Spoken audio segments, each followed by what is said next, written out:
নমস্কার বন্ধুরা, আমি অপূর্ব আর আপনারা দেখছেন গ্রিন রোজ 21। বন্ধুরা, নতুন কিছু থাকবে আমার এই ভিডিওতে। দাদা, একটু আপনার নামটা বলুন।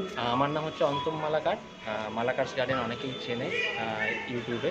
আর এই জায়গাটা হচ্ছে সোদপুর এসবি টাউন, আর 2 নম্বর রোড। এখানে আসতে গেলে কি করে আসতে হবে? এখানে যদি দেখুন, আপনি যদি বারাসাতের ওদিক থেকে আসেন তাহলে চৌমাথায় নামতে হবে।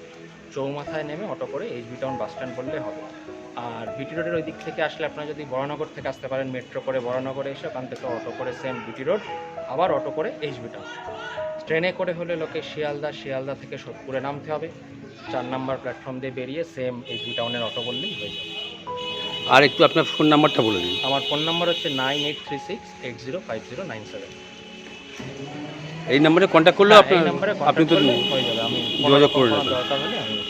আচ্ছা বন্ধুরা, যদি সম্পূর্ণ ভিডিও দেখা যায় তাহলে এরকম ভিডিও নতুন নতুন কিছু গাছের কালেকশান দেখা যাবে। আর সম্পূর্ণ ভিডিওটা দেখলে আশা করি ভালো লাগবে। এটা একটা হাইব্রিড ভ্যারাইটি। এটা এখনো পিচার আরও বড় হলে বোঝা যাবে। এটা র্যাফেল সিয়েনা আর ভাইকিংয়ের ক্রসের সাথে ভাইকিং আর ব্ল্যাক মিরাকেলের ক্রস যে হয়েছে, সেই দুটো গাছের মধ্যে আবার ক্রস করে তৈরি করা, মানে সিড হয়ে সিড থেকে মানে গাছটা হচ্ছে। তো এই চারটে মিডিয়া কি আছে? মিডিয়া এটা অনলি কোকো চিপসে বসানো। এই গাছগুলোকে অ্যাকচুয়ালি এই যে 1টা 2টো 3টে 4টে এগুলো আমি বিক্রির জন্যও রেখেছি, যেহেতু সবার কাছে তো একদম ওই মস বা একদম ডিস্টিল ওয়াটার ওই রকম অ্যাভেলেবেল থাকে না। তো এটা আমি যাতে সব লোক করতে পারে, ট্যাপ ওয়াটারে করা। ট্যাপ ওয়াটারের জল আর কোকোহাসকে এই 1 2 3 4 এই 4টে কাজ করা। একটা আমার রাখবো আর বাকি 3টে এখানে বিক্রি। আবার এটা হচ্ছে অন্য আর একটা ভ্যারাইটি। এসব কি একই মিডিয়াতে আছে? না, এইটা হচ্ছে পুরো মসে। পুরো মশা? হ্যাঁ, এটা হচ্ছে মিরাবেলিস ইন্টু ভাইকিং এই গাছ। আর এই যে গোল গোল ওগুলো দেখা যাচ্ছে, এগুলো কি? ওই গোল গোলগুলো হচ্ছে অসমোকোট। থাই অসমোকোট, যেটা 13 সেই অসমোকোট। এটা খাবার অসমোকোট, যেটা আমরা জল দিয়ে রেখেছেন, তাতে ফাঙ্গাস লাগার ভয় নেই? না, এটা হচ্ছে বটম ওয়াটারিং। এই গাছগুলো তো সবসময় কন্টিনিউয়াস দেওয়া যায় না, যেহেতু ভিজে আসে, যেরকম দরকার হবে অ্যাবজর্ব করে নেয়। আচ্ছা, কেউ যদি নেয় এই গাছগুলো, তো আপনি কি দামে বিক্রি করবেন?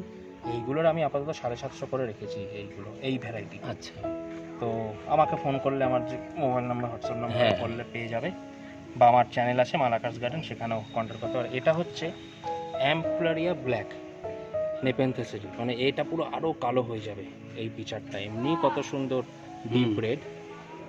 তো এটার ওরকম আর একটা ভ্যারাইটি, এটা যদিও আমার নিজের গাছ, মানে যেহেতু ডিফারেন্ট ভ্যারাইটি, পরে সিড হলে সেখান থেকে প্রোপাগেশন করার ইচ্ছা আছে। বাট এগুলো সব সিডের গাছ, 1টা 2টো 3টে 4টে।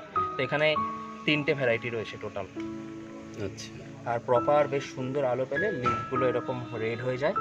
আর যদি মডারেট আলো থাকলে পাতা গ্রিনই থাকে। এটা যেমন নতুন পাতা খুলেছে, এখন গ্রিন আছে, এটা গ্রিন আছে, পরে লাল হয়ে যাবে আস্তে আস্তে। হ্যাঁ, যদি প্রচুর আলো দেওয়া হয়, আলো বেশি হলে। হ্যাঁ, আলো এগুলোর অ্যাকচুয়ালি মেনলি আলো দরকার। ভেনাস ফ্লাইটা, ভিএফটি আর ড্রসেরাতে আলোটা বেশি দরকার হয়।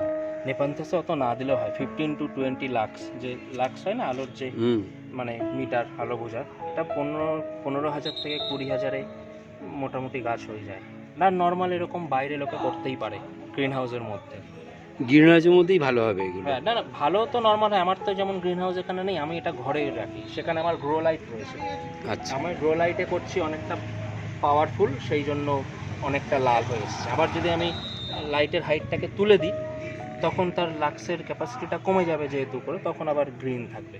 কিন্তু এটা যেমন হবে না, এটা যেমন একরকম ভ্যারাইটি, যেটা এটা ইয়েই থাকে গ্রিন, আর এইগুলো ডিপ রেড, ক্রমশ আস্তে আস্তে আস্তে আস্তে হবে। আচ্ছা। এই গাছটা হচ্ছে র্যাপিডোফোরা ক্রিপ্টান্থা। র্যাপিডোফোরার একটা ভ্যারাইটি। এখানে মোটামুটি আমার কাছে 3টে ভ্যারাইটি আছে। এই একটা, পিছনে এই যে রয়েছে এই একটা, এগুলো সব রেয়ার ভ্যারাইটি। আর একটা রয়েছে এইটা। এগুলো কি এরকম আস্তে আস্তে বড় হয়ে যাবে? এগুলোকে শিলিং প্ল্যান্ট, হয় এগুলো মসপোল বা কয়ার স্টিক, বা যদি একটু খড়খড়ে দেয়ালের উপরেও কেউ দেয়, তাহলে এটা আস্তে আস্তে আস্তে আস্তে পুরো বেয়ে বেয়ে উপরে উঠে যায়। তো এটা হচ্ছে র্যাপিডোফোরা কোর্থালসি ভেরিগেটেড। এগুলো কোন মিডিয়াতে আছে? এগুলো মসে, আর বেসে যে মিডিয়া রয়েছে, না বেসে যেটা মেন মিডিয়া, সেখানে ওই কোকোহাস চিপস রয়েছে, পাইন বার্ক রয়েছে, একটু পিউমিস রয়েছে, আর ভার্মি এর মিক্স, ব্যাস। আর এমনি খাদ্য খাবার কি দিতে হয়? খাদ্য হচ্ছে অসমোকোট 13-13-13, অসমোকোট। হ্যাঁ, থাই অসমোকোট, যেটা সব গাছে হলুদ হলুদ গোল গোল ছোট ছোট রয়েছে। আচ্ছা আচ্ছা। সেই কেউ অসমোকোট দিতে পারে, না হলে সিউইড এক্সট্রাক্ট যেটা থাকে সেটাও ইউজ করতে পারে, আর না হলে আমি যেমন নর্মাল মিক্স খাবারও দিই অল্প করে। এই সমস্ত মিডিয়া সব কিছুই আছে আপনার কাছে, সবকিছু available। যে কাস্টমার যদি চায় হ্যাঁ, আপনি দিতে ফোন পারবেন। করলে, হ্যাঁ, সে বাড়ি এসেও নিতে পারে দেখে, অথবা যদি বলে যে শিপিং করে নেবে, ইন্ডিয়া পোস্ট রেজিস্টার্ড পার্সেল দিয়ে পাঠিয়ে দেবে। এটা তো মানি প্ল্যান্ট। হ্যাঁ, না, এটা হচ্ছে মঞ্জুলা পথস। মঞ্জুলা পথস পুরো মানি প্ল্যান্টের মতো দেখতে। হ্যাঁ, মঞ্জুলা পথসের একটা মজার ব্যাপার, এটা হচ্ছে যখন ছোট যদি কেউ হ্যাঙ্গিং করে জেনারেলি পাতাগুলো বড় হয় না, এরকম ছোট ছোট থাকে, কিন্তু পোলে দিলে প্রথমের কিছুগুলো পাতা ছোট হয়, তারপরে এরকম বড় বড় পাতা আসতে থাকে। একটু শেপটা আলাদা মানি প্ল্যান্টের থেকে হয়, আর একটু একটু বাইরে shape টা রয়েছে, আলাদা। একটু ধুলো ফুলো রয়েছে বলে বাট এখানেই থাকে, বেশ ভালো ম্যাচিওর। মানে এটাও আছে একটা, এই যে এইটা এগুলো। এগুলো খুলে, লাঠিগুলো খুলে দিয়ে নর্মাল যে কয়ের স্টিক হয় তার আচ্ছা। লাঠিটা টেনে বার করে দিয়ে, যেহেতু কোনায় রেখেছি এখন ওই পরপর আটকে দিয়েছি ডবল সাইডেড টেপ দিয়ে। এটা এইটা- হলো আবার র্যাপিডোফোরা হংকংএনসিস মিন্ট ভেরিগেটেড, খুব রেয়ার, খুব দামি একটা গাছ। এইরকম মিন্ট ভেরিগেশন হয়। বন্ধুরা, এই যে নতুন নতুন ভিডিওগুলো আমি তৈরি করছি বা আপনাদের দেখাচ্ছি, এগুলো কেমন লাগছে কমেন্ট করে আমাকে জানাবেন। পাশাপাশি সাথে থাকার অনুরোধ রাখলাম।